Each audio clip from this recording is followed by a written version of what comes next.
Para quem não sabe, são mais de 300 transtornos, mas tem alguns principais que mais têm encarretado nas pessoas, e nós iremos falar o porquê muitas pessoas têm encarretado esses transtornos e o porquê muitas pessoas sofrem quando há perda durante um relacionamento conjugal ou até mesmo quando perde um ente querido. Meu nome é André Alves, terapeuta da TG, especialista em transtornos, síndrome, neurociência e oralidade, conselheira da fé. E eu quero falar um pouquinho desses transtornos que mais encarregam nas pessoas. Vamos falar o que diz a neurociência, o porquê muitas pessoas encarregam esses transtornos e por que precisam passar por um profissional de saúde, terapeuta, para reprocessar e se livrar desses transtornos. E o porquê a terapia é tão importante na vida dessas pessoas que têm síndrome e transtornos, e esses transtornos.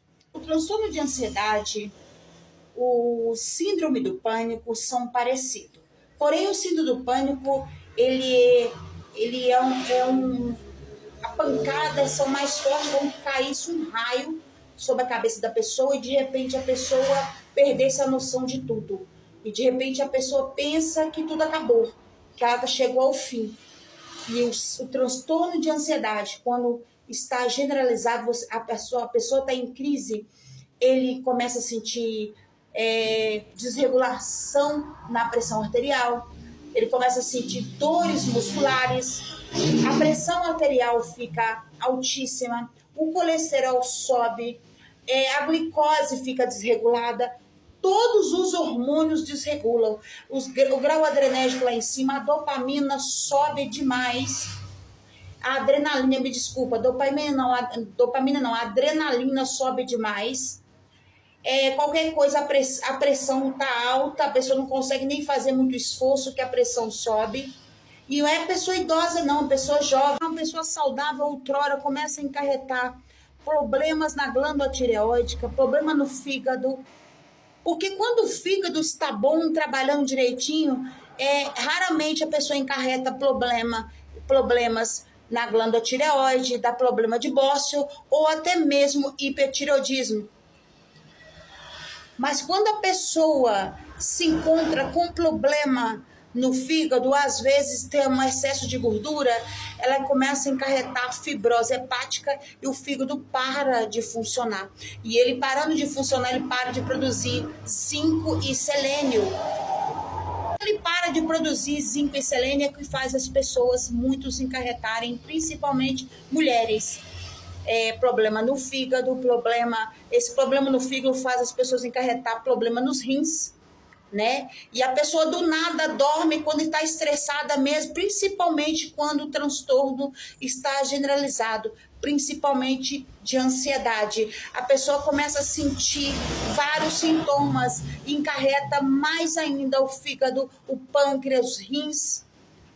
Começa a dizer, quando os hormônios estão desregulados, tudo desregula e pode encarretar, aumentar também o problema de tireoide, hipertireoidismo e muito mais.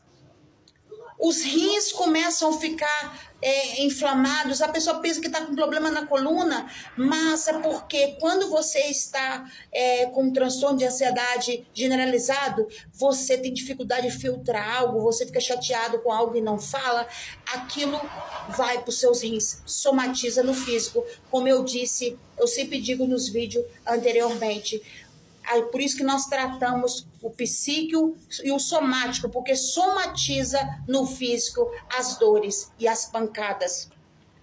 Até o final do vídeo, lembra que eu disse para vocês que são mais de 300 transtornos e síndromes, mas os principais são transtorno de ansiedade, depressão, bipolaridade, síndrome do pânico, síndrome de Tourette's, transtorno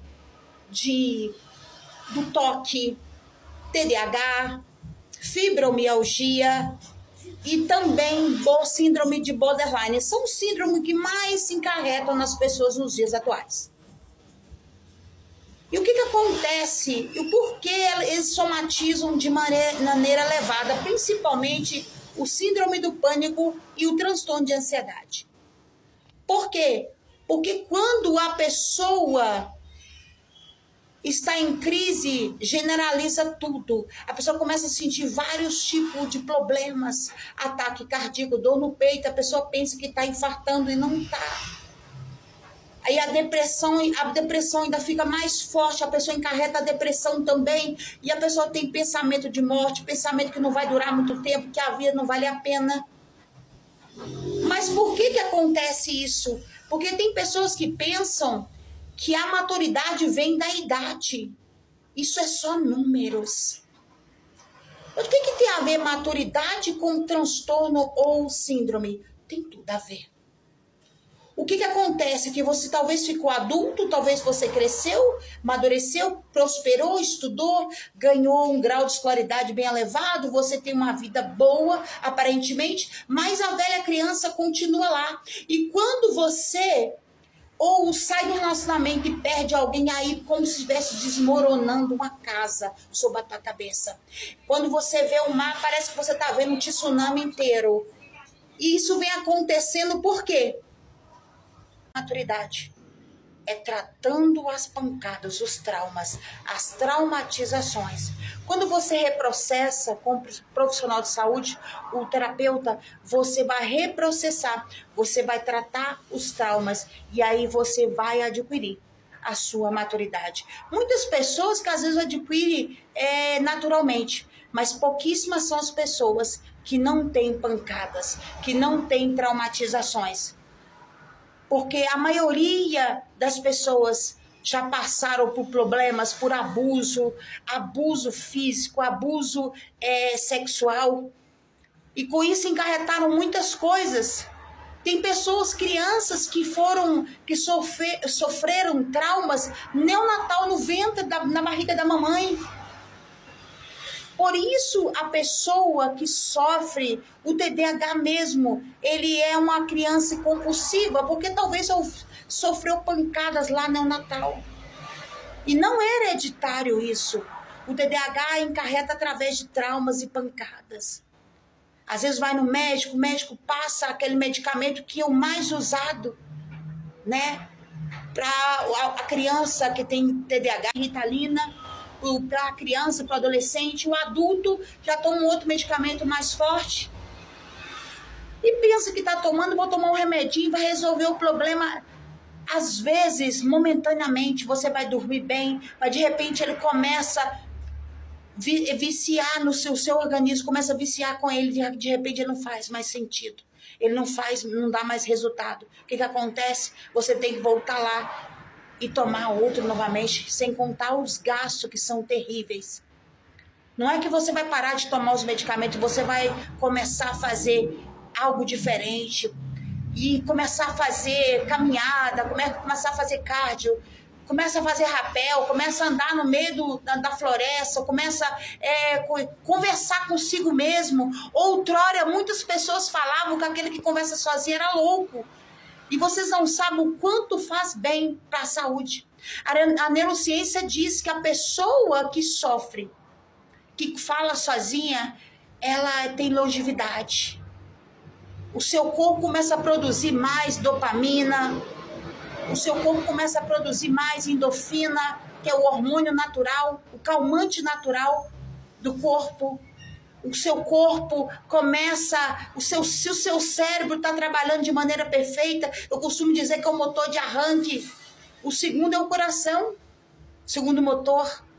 Mas o motor que arranca teu carro, é o motor de arranque, é o seu cérebro. Em todo é o encéfalo, que é o consciente, o subconsciente, o inconsciente, o tronco cerebral e o lombo occipital. Outrora nós iremos falar sobre isso, mas cuide mais do seu bem maior, que é a sua saúde física e principalmente a sua saúde mental. Que você tenha um excelente dia, que seu dia seja maravilhoso, porque Deus é real na sua vida e na nossa vida.